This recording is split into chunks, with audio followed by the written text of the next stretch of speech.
In 1 Timothy 2:11 and 12, the Apostle Paul uses another word when he says the women should learn in silence. Again, by the way, the women there is not women in general. It is speaking of wives.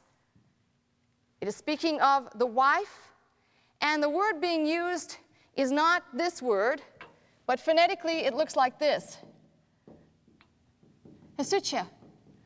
So now, if you are dogmatic about women, even not having the glossolalia freedom, which I don't believe we can stop the Holy Spirit in the middle of something and say, now hold on, but you're going to have a problem, because if we're going to interpolate that this word segato means hush, shut up, keep quiet, or however you're going to put an emphasis on it, then you're going to have to deal with this word, which is different from this word. So basically it says that the Apostle Paul either in one place was telling women to hush, or in the other place he was telling them to hush, but they're two different words.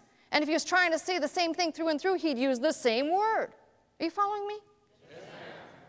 So there's a problem with that theory. In other words, my point is you must compare. So I use the example of 1 Timothy, speaking of how it says a woman should learn in silence.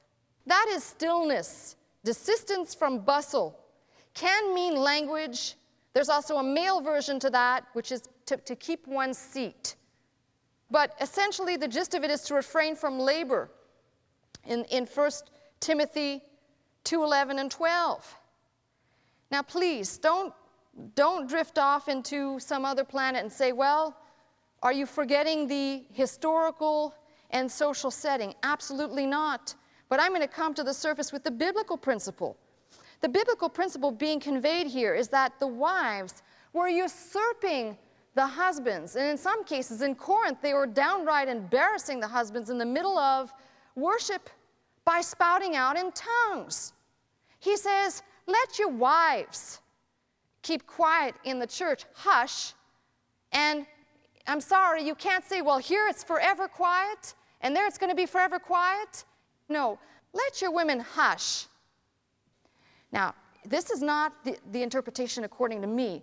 This is hours of spending sitting in front of the Bible, the Greek, dissecting and looking and trying to make sense of what this all means.